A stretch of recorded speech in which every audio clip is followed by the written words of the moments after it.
Hi friends, welcome back to my channel. Friends, ఈరోజు ఈ వీడియోలో చూడబోయే రెసిపీ చీజ్ పరోటా ఎలా ప్రిపేర్ చేసుకోవాలో ఈ వీడియోలో తెలుసుకుందాము. ఈ పరోటా చాలా టేస్టీగా, సాఫ్ట్గా, పిల్లలకు చాలా బాగా నచ్చుతుంది. మీరు కూడా ఒకసారి ట్రై చేసి మీకు ఎలా వచ్చిందో నాకు ఫీడ్బ్యాక్ ఇవ్వండి. ఈ పరోటాని ఎలా ప్రిపేర్ చేసుకోవాలో తెలుసుకునే ముందు మీరు కనుక మా ఛానల్ని ఫస్ట్ టైం చూసినట్లయితే please subscribe my channel and click on the bell icon for more updates. ఇప్పుడు మనము ప్రాసెస్లోకి వెళ్తాము. ముందుగా ఒక మిక్సింగ్ బౌల్లోకి 2 కప్పుల గోధుమ పిండి తీసుకోండి. మీరు గోధుమ పిండి ప్లేస్లో మైదా అయినా యూజ్ చేయొచ్చు. తర్వాత దానిలో 1/2 table spoon salt, 1 table spoon sugar, తర్వాత 1 టేబుల్ స్పూన్ ఆయిల్ వేసుకొని అన్నీ బాగా కలిసేలాగా కలుపుకోండి. తర్వాత దీనిలో తగినన్ని వాటర్ వేసుకుంటూ చపాతీ పిండిలాగా సాఫ్ట్గా కలుపుకోవాలి.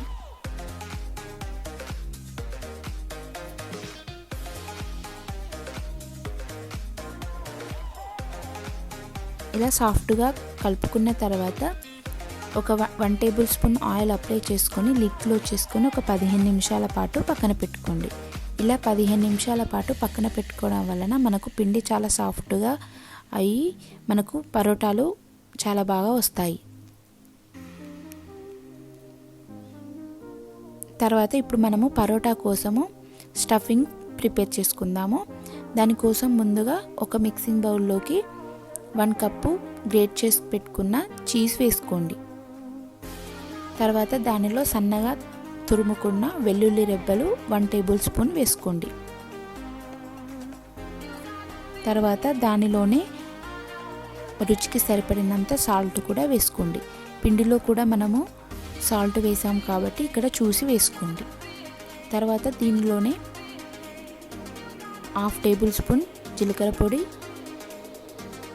1/2 టేబుల్ స్పూన్ చాట్ మసాలా కూడా వేసుకోండి.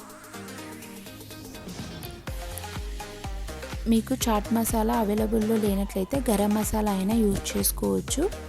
తర్వాత దీనిలోనే 1/2 tablespoon chilli powder, 1/2 tablespoon dhania powder, తర్వాత సన్నగా తరుక్కున్న కొత్తిమీర వేసుకొని ఇవన్నీ బాగా చీజ్కి పట్టేలాగా కలుపుకోండి. ఇలా కలుపుకొని పక్కన పెట్టుకోండి. తర్వాత మనం ముందుగా ప్రిపేర్ చేసుకున్న చపాతీ పిండిని కొద్దిగా చపాతీ పిండిని తీసుకొని అప్పడాల కర్రతో చపాతీలాగా పొడి పిండి చల్లుకుంటూ రోల్ చేసుకోండి, స్ప్రెడ్ చేసుకోండి.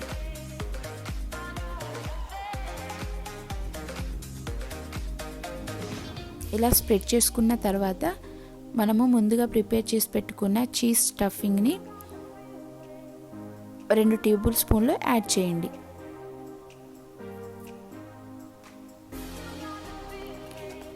ఈ చీజ్ స్టఫింగ్ అంతా బయటికి వెళ్ళకుండా సైడ్లను అడ్జస్ట్ చేసుకుంటూ ఎక్స్ట్రా పిండిని తీసి పక్కన పెట్టుకోండి. వీడియోలో చూపించిన విధంగా స్టఫింగ్ను అడ్జస్ట్ చేసుకొని మళ్ళీ పొడిపిండి చల్లుకుంటూ అప్పడాల కర్రతో చపాతీలాగా స్ప్రెడ్ చేసుకోండి.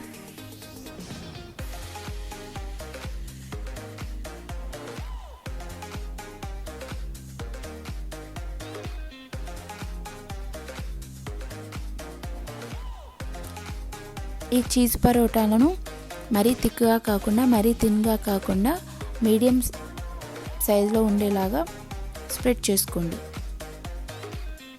ఈ విధంగానే అన్ని పరోటాలను ప్రిపేర్ చేసుకొని పక్కన పెట్టుకోండి. తర్వాత వీటిని ఫ్రై చేసుకోవడం కోసం ఒక తవాని వేడి చేసుకోండి. తవా వేడైన తర్వాత పరోటాలను వేసుకొని 2 వైపులు తిప్పుకుంటూ ఫ్రై చేసుకోండి.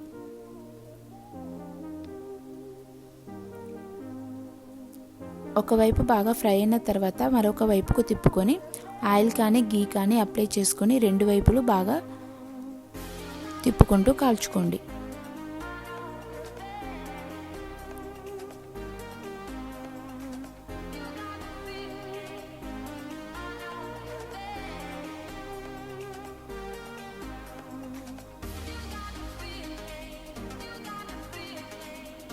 ఈ విధంగానే 2 వైపులు ప్రెస్ చేసుకుంటూ పరోటాలను కాల్చుకోవడం వలన మనకు పరోటాలు లోపలి వరకు బాగా ఫ్రై అయ్యి చాలా టేస్టీగా ఉంటాయి.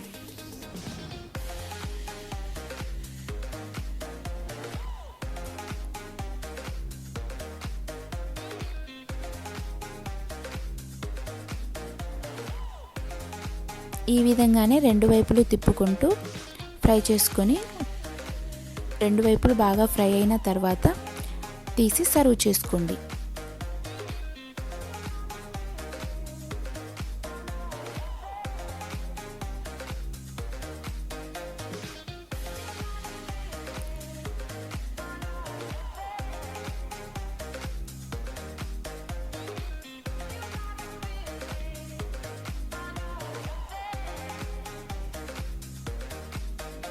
ఈ విధంగానే అన్ని పరోటాలను ఫ్రై చేసుకొని సర్వ్ చేసుకోండి.